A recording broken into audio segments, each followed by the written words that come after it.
اللہ خالق ارض و سما کے لیے ہیں، بے شمار لا تعداد درود و سلام امام الرسل ختم الرسل جناب محمد رسول اللہ صلی اللہ علیہ وسلم کی ذات عالی کے لیے۔ محترم سامعین کرام اور معزز سامعات، دنیا کے اندر بے شمار انسان آئے اور چلے گئے، لیکن وہ انسان، وہ لوگ جو اللہ کی نظر میں قیمتی تھے، ان کا تذکرہ قیامت تک ہوتا رہے گا۔ ان لوگوں کی سیرت پڑھیں اور ہم سب یہ کوشش کریں کہ اللہ ہم سے بھی کوئی دین کا ایسا کام لے کہ ہم دنیا سے چلے جائیں، ہمارا نام باقی ہو۔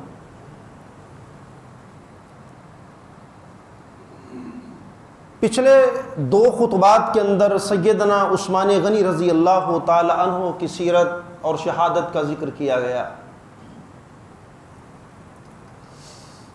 آج جس شخصیت کی سیرت و شہادت کا تذکرہ ہوگا، نویں پشت پر جا کر اللہ کے رسول صلی اللہ علیہ وسلم سے ان کا سلسلہ نسب مل جاتا ہے۔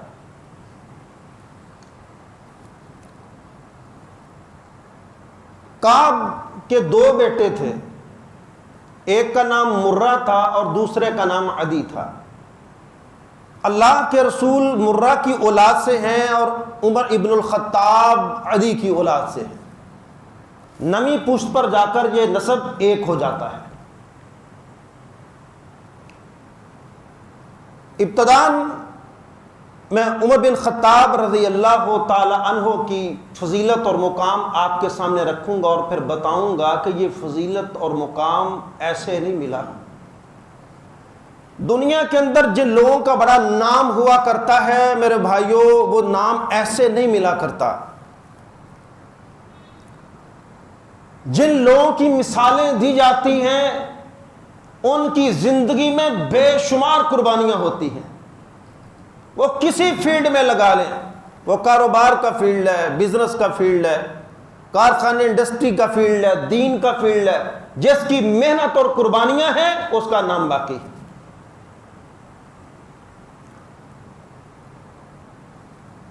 عام الفیل کے 13ویں سال پیدائش ہے عمر ابن الخطاب رضی اللہ تعالیٰ عنہ کی۔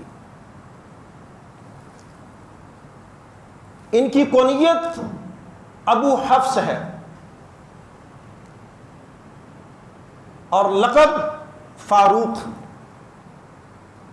اور یہ کنیت اور لقب اللہ کے رسول صلی اللہ علیہ وسلم کے عطا کردہ ہے۔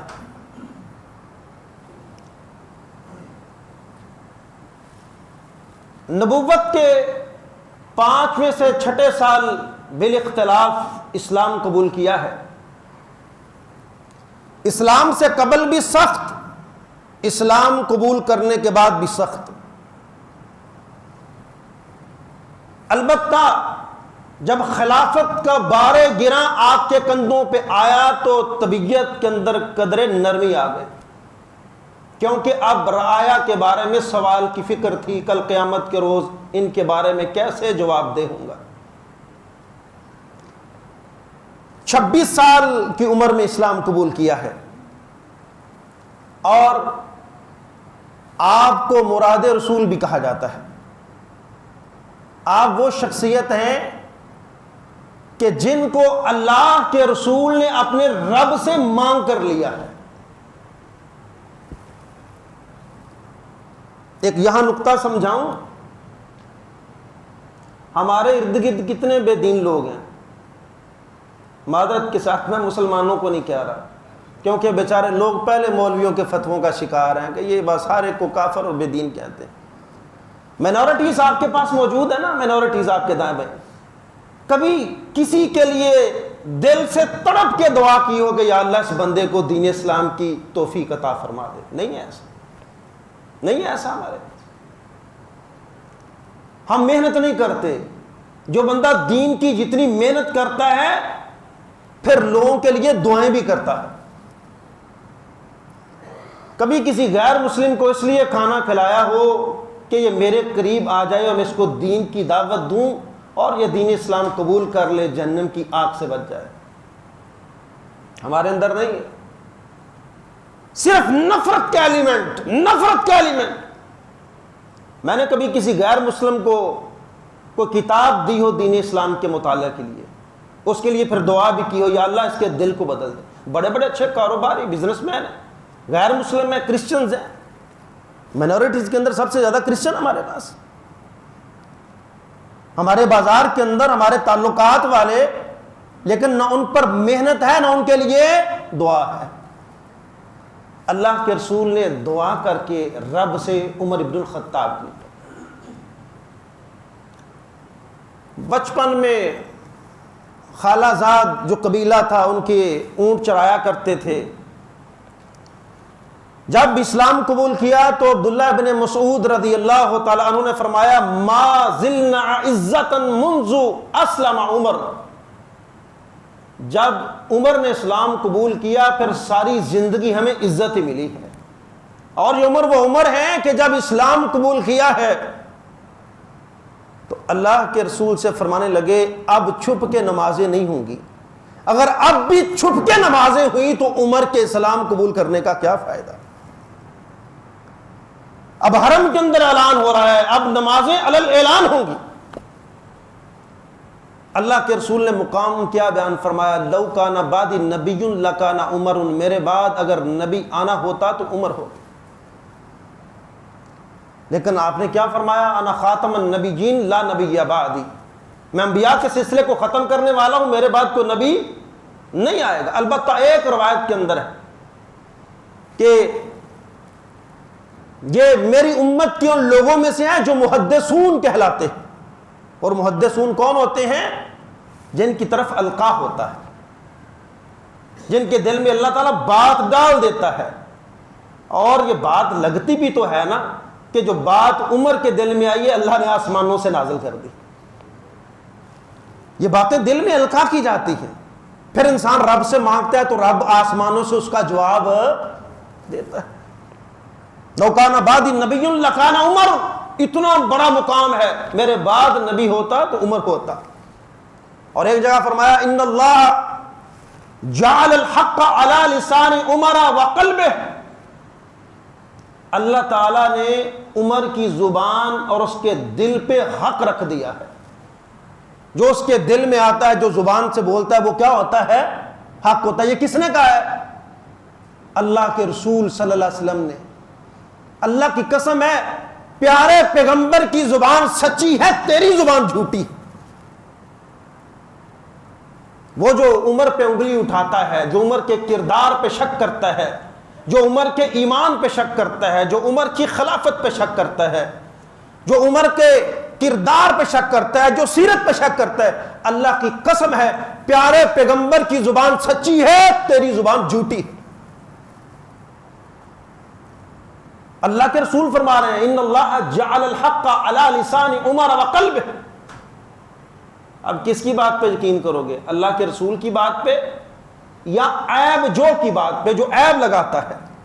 اور کتنا بڑا رشتہ ہے، آپ سسرے رسول ہیں، آپ کی بیٹی پیغمبر کی طرف ہے، آپ کے دوست کی طرف ہے۔ آپ کے بارے میں اللہ کے رسول نے فرمایا تھا عمر تو جس رستے سے آتا ہے شیطان وہ رستہ ہی چھوڑ جاتا ہے۔ یہ کس کا مقام اور معیار ہے؟ عمر ابن الخطاب رضی اللہ تعالیٰ عنہ۔ دیکھتے جائیے، حضرت عمر ابن الخطاب خود فرماتے ہیں کہ اللہ نے قرآن کے اندر میری موافقت کے اندر آیات نازل کی، اور وہ موافقات کیا ہیں؟ اللہ کے رسول صلی اللہ علیہ وسلم سے عمر بن الخطاب فرماتے اللہ کے رسول میرا جی چاہتا ہے، کیوں یہ بات القا ہو چکی، یہ بات القا ہو، میرا دل کرتا ہے یہ مقام ابراہیم کے پاس لوگ 2 رکعت ادا کریں، اس کو سجدے کی جگہ بنایا جائے۔ اللہ نے آسمان سے کہہ دیا وَاتَّخِذُوا مِن مُقَامِ إِبْرَاهِيمَ مُصَلَّى، عمر ٹھیک کہتا ہے مقام ابراہیم کے پاس 2 رکعت ادا کرو۔ اللہ کے رسول طرح طرح کے لوگ امہات المومنین کے پاس آتے ہیں، اچھے بھی ہیں برے بھی ہیں، سوالات کی خاطر ضروریات کی خاطر وہ آتے ہیں، میرا جی چاہتا ہے کہ آپ امہات المومنین کو پردے کا کہہ دیں کہ پردہ کیا کریں۔ پاک باز ہستیاں، پاک باز ہستیاں، ہر طرح کا آدمی آتا ہے۔ اللہ کے رسول ابھی فیصلہ فرما رہے ہیں کہ آسمان سے پیغام آ جاتا ہے، عمر ٹھیک کہتا ہے، یا ایھا النبی قل لازواجک وبناتک ونساء المؤمنین یدنین علیہن من جلابیبہن، میرا عمر ٹھیک کہتا ہے عورتوں کو، مسلمان ان کی بیوی، اپنی بیویوں کو، بیٹیوں کو، تمام مسلمان عورتوں کو حکم دے دیجئے کہ وہ پردہ کریں۔ یہ سیرت عمر ہے۔ میری بہنوں ایک چھوٹا سا میرا سوال اور اس کا جواب اپنے ہی دامن میں سمیٹ کے لے جائیے گا۔ کائنات کی پاک باز عورتیں امہات المومنین، کائنات کی پاک باز عورتیں اور کائنات کی پاک باز عورتیں اللہ کے نبی کی بیٹیاں، ان پاک باز عورتوں نے کائنات کے پاک باز مردوں سے پردہ کیا ہے۔ اللہ کی قسم یہاں آ کر میرے اور آپ کے سارے فلسفے فنا ہو جاتے ہیں۔ حیا آنکھ میں ہوتی ہے، ہم نے بڑی پردہ دار بے حیا دیکھی ہیں، یہ تیرے اور میرے سارے فلسفے یہ فنا ہو جاتے ہیں، تباہ ہو جاتے ہیں کہ جب بات یہ کہہ دی جائے کہ پاک باز عورتوں نے کن سے پردہ کیا؟ کائنات کے پاک باز مردوں سے۔ وہاں دل کی بات نہیں ہے، وہاں مرضی کی بات نہیں ہے، وہاں معاشرے کی بات نہیں ہے کہ معاشرہ کس جگہ پہ ہے، وہاں بات ہے تو اللہ کے قرآن کی بات ہے۔ انہوں نے قرآن کے سامنے سر جھکایا۔ اور تیسری بات، امہات المومنین اللہ کے رسول سے مطالبہ کر بیٹھی ہیں، ذرا مطالبے کے اندر سختی ہے۔ عمر بن الخطاب کو پتہ چلتا ہے اور کیا کہتے ہیں کہ تم سب باز آ جاؤ، ایسا نہ ہو کہ پیغمبر تم کو طلاق دے دیں اور تمہاری جگہ اللہ تعالیٰ پیغمبر کو اچھی عورتیں دے دیں، تم سے بھی اچھی دو، ازواجن خیرم منکن، تم سے بھی اچھی عورتیں دے دے۔ ابھی عمر نے یہ الفاظ کہے تھے، اللہ نے آسمانوں سے وہی الفاظ نازل کر دیے کہ باز آ جاؤ، ایسا نہ ہو کہ پیغمبر تم کو طلاق دے دیں اور پھر اللہ اپنے پیغمبر کے لیے تم سے بھی بہتر بیویوں کا انتخاب کر لے۔ میدان بدر ہے، 70 قیدی مسلمانوں کے ہاتھ ہے، کیا کیا جائے؟ ابو بکر بتاؤ کیا کیا جائے؟ اللہ کے رسول جزیہ لے کے چھوڑ دیا جائے۔ عمر کیا کیا جائے؟ اللہ کے رسول تہہ تیگ کیے جائیں، تہہ تیگ کیے جائیں، یہ دشمنان اسلام ہے۔ ابو بکر کے اعزاء اقربا ان کے حوالے کیجئے، میرے اعزاء اقربا ہمارے حوالے کیجئے، ہم اپنے ہاتھوں سے ان کو کاٹیں۔ مشاورت چل رہی ہے۔ حدیث کے اندر آتا ہے اگلے دن اللہ کے رسول اور ابو بکر رضی اللہ تعالی عنہ عمر فاروق کے پاس آتے اور دونوں کی آنکھیں چھلک رہی ہیں، دونوں کی آنکھیں چھلک رہی ہیں۔ عمر کہنے لگے سرور کائنات کچھ عرض کیجئے، کچھ بتائیے، کچھ پتا چلے کیا معاملہ ہے۔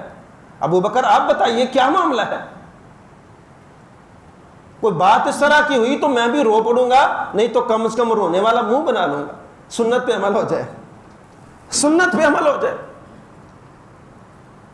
کہا عمر تیری رائے ٹھیک ہے، اللہ نے قرآن نازل کیا ہے، ما کان لنبی ان یکون لہ اسری حتی یثخن فی الارض، کسی نبی کے لائق نہیں ہے کہ وہ جنگی قیدی پکڑے اور پھر ان کو چھوڑ دے جب تک ان کا خون نہ بہا۔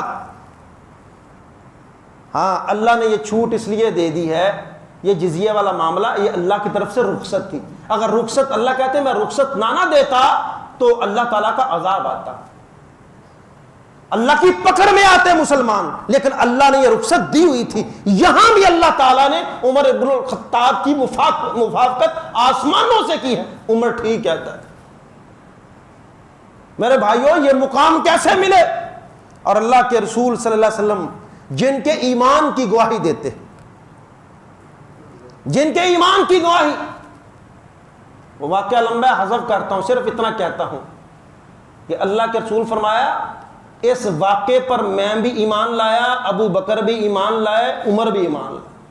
حالانکہ اس مجلس میں نہ ابو بکر موجود ہیں نہ عمر موجود ہیں، ان کے ایمان کی گواہی کون دے رہا ہے؟ اللہ کے رسول۔ اللہ کے رسول کی زبان سچی ہے، تو جھوٹا اور بے ایمان۔ جو عمر کے ایمان پہ شک کرے، جو ابو بکر کے ایمان پہ شک کرے، کیونکہ ان کے ایمان کی گواہی کس نے دی ہے؟ محمد رسول اللہ صلی اللہ علیہ وسلم۔ وہ واقعہ پتہ ہے سب بھائیوں کو، وہ چرواہے کے پاس بھیڑیا آیا نا اور جانور اٹھا کے بھاگا، چرواہا پیچھے بھاگا اور اس سے اپنا جانور چھڑا لیا۔ بھیڑیا مخاطب ہو کے کہتا ہے کہ اس دن کیا ہوگا جب درندوں کے سوا کوئی نہیں ہوگا، ان بکریوں کا مالک میں ہوں گا۔ لوگوں نے تعجب کیا، اچھا وہی بھیڑیا بھی بات کرتا ہے، بھیڑیا بھی بات کرتا ہے، یہ اللہ کے رسول فرما رہے ہیں۔ کہا ہاں اس بات پر میں بھی ایمان لایا، ابو بکر بھی ایمان لایا، عمر بھی ایمان لایا۔ ان کے ایمان کی گواہی کون دے رہے ہیں؟ اللہ کے رسول صلی اللہ علیہ وسلم۔ اور ساتھ دنیا سے رخصت ہونے سے پہلے سرور کائنات صلی اللہ علیہ وسلم نے فرمایا تھا اقتدوا بالذین من بعد ابی بکر و عمر، لوگوں میرے بعد کس کی پیروی کرنی ہے؟ ابو بکر کی اور عمر کی پیروی کرنی ہے۔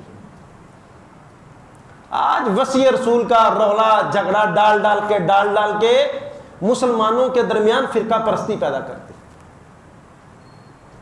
ان کی خلافت کے اندر، امامت کے اندر شک پیدا کر کے مسلمانوں کو دو گروہوں میں تقسیم کر دیا۔ حالانکہ اللہ کے رسول نے فرمایا میرے بعد کس کی پیروی کرنی ہے؟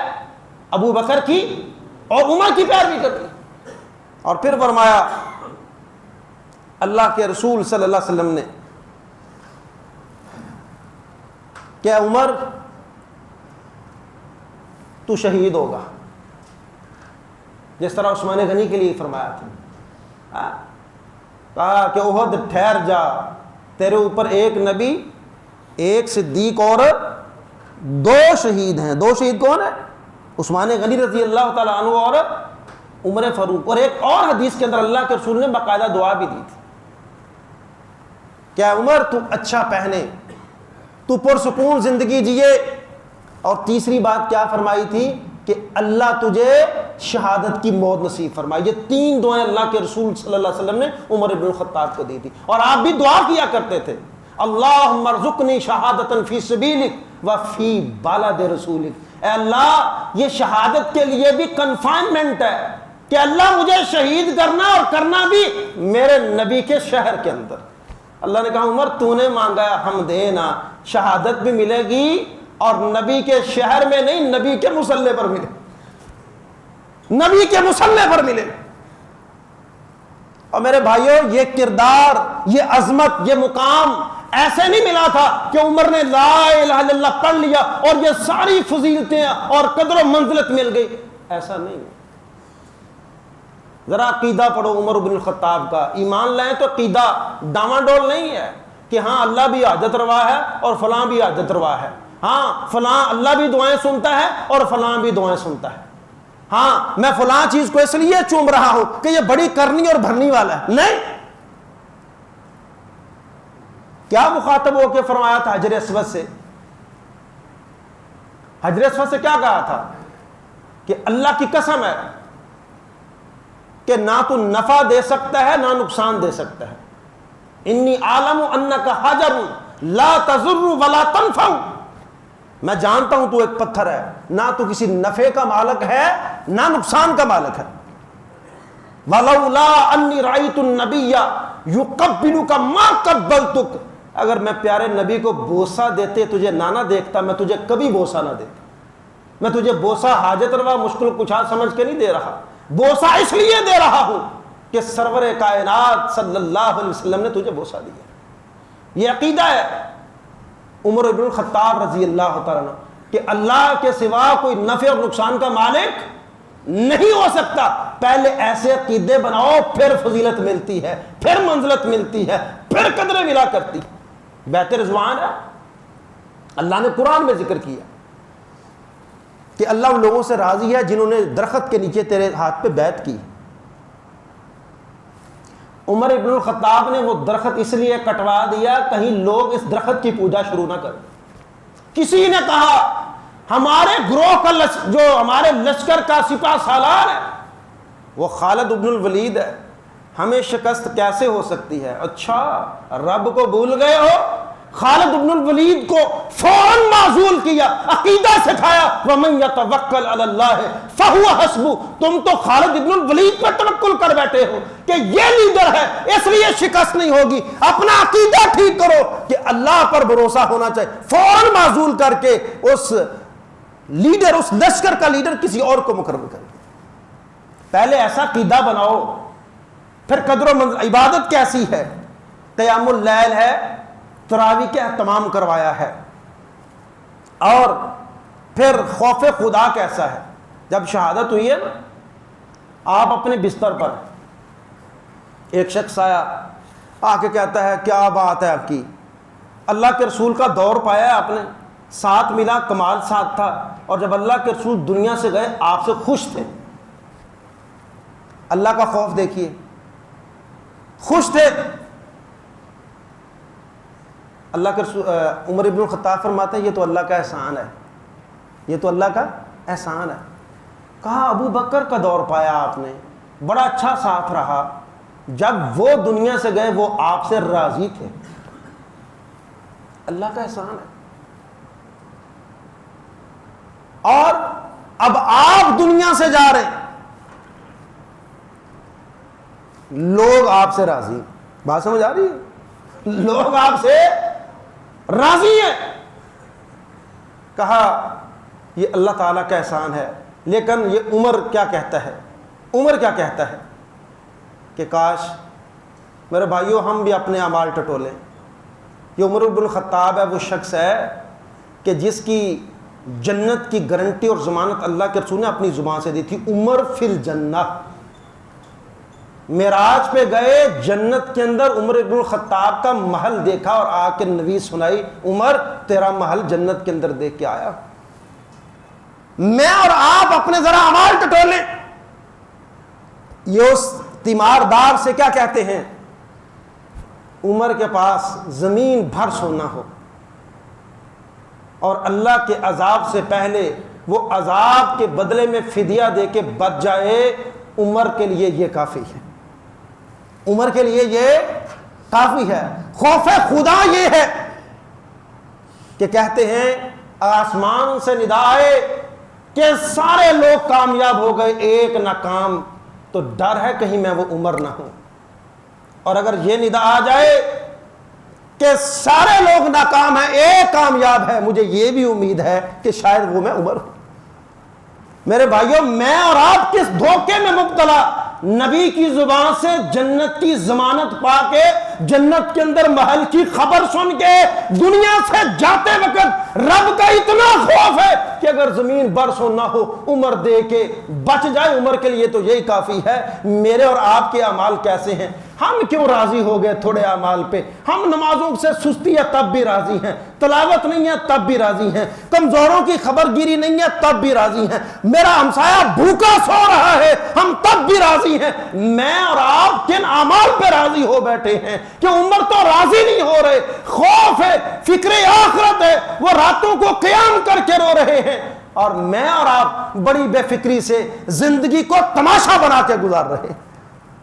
میرے بھائیوں میں اور آپ فکر کریں اپنے اعمال کی کہ اتنی بڑی شخصیت اور رب کا اتنا خوف اور عدل و انصاف ہے، نہ بیٹے کو بخشا ہے نہ گورنر کے بیٹے کو بخشا ہے، یہودی بوڑھا ہے در در کی ٹھوکریں کھا رہا ہے، بھیک مانگ رہا ہے۔ کہا یہ کون ہے؟ یہ بوڑھا بھیک کیوں مانگ رہا ہے؟ اس کو پکڑ کے لاؤ۔ لایا گیا۔ بھئی تم بھیک کیوں مانگ رہے ہو؟ غیر مسلم ہوں، یہودی ہوں، جوانی کے اندر کما کے جزیہ اور ٹیکس دے دیتا تھا، بوڑھا ہوں نہیں کما سکتا، تمہیں ٹیکس تو دینا ہے۔ کہا نہیں۔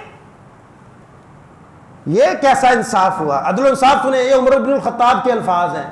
یہ کیسا انصاف ہوا کہ تیری جوانی سے ہم متمتع ہوں، تیری جوانی سے فائدہ اٹھائیں اور بڑھاپے کے اندر تیرا خیال نہ کرے؟ یہ کیسا انصاف ہوا؟ اپنے پاس سے کچھ درم و دینار دیے اور بیت المال والے سے کہہ دیا اس یہودی بوڑھے کا وظیفہ لگا دو۔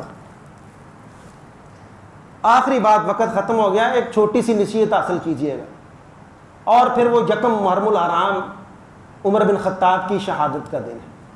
وہ شہادت کا دن، اللہ کے رسول کے زبان سے وہ نکلے الفاظ، میں اور آپ کی زندگی سے ذرا اندازہ لگائیں نا، یہ جو پہلو ہیں، یہ بلند مقام ایسے نہیں ملا۔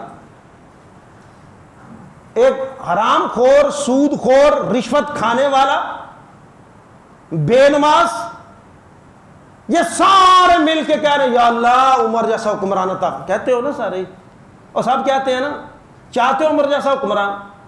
اور چاہتے ہو کہ نہیں چاہتے؟ چاہتے ہو، سب چاہتے ہو۔ چھوٹی سی درخواست ہے، ایک سلطنت آپ کے اور میرے پاس بھی ہے، ایک سلطنت میرے اور آپ کے پاس بھی ہے، اور وہ سلطنت کون سی ہے؟ میرا گھر۔ اگر میں اپنے گھر کے لیے عمر ابن الخطاب ثابت ہو جاؤں، اللہ کی قسم اٹھا کے کہتا ہوں، یہ کتاب اللہ میرے سامنے کھلی ہے، ممبر رسول پہ کھڑا ہوں، ایسا ہو ہی نہیں سکتا کہ اللہ تمہیں عمر جیسا حکمران عطا نہ کرے۔ وہ غیرت، وہ حیا، وہ پردہ، وہ عبادت، وہ کمزوروں کی خبر گیری، وہ راتوں کو کمزوروں کی خبر گیری، وہ دن کو اسلام کا پہرے دار بننا، سنتوں کا خیال رکھنا، گھر میں کوئی بے نمازی نہ ہو، بیٹی بے نماز نہ ہو، بیٹا بے نماز نہ ہو، اور بڑی معذرت کے ساتھ اگر کرنا پڑے تو والدین بھی بے نماز نہ۔ اور خاندان میں تجھے عزت ملی ہے نا، تو شادی بیاہ کے موقع پہ، مرنے جینے کے موقع پہ ڈنڈی نہیں مارنی، مر جانا، انصاف کو قائم کرنا ہے، طرفداری کی بات نہیں کر رہی۔ چھوٹا سا ایک جھلک عمر کی تو دکھا دے، اپنے گھر میں، رشتہ داری میں، اپنے ارباب حل و عقد میں، اپنی تجارت میں، اپنے رشتہ داروں میں، اپنی اولاد میں، اپنے دوستوں میں، چھوٹی سی جھلک تو دکھا دے، بڑی جھلک میرا رب دکھا دے گا۔ اللہ تعالیٰ سمجھ کے عمل کی توفیق عطا فرمائے۔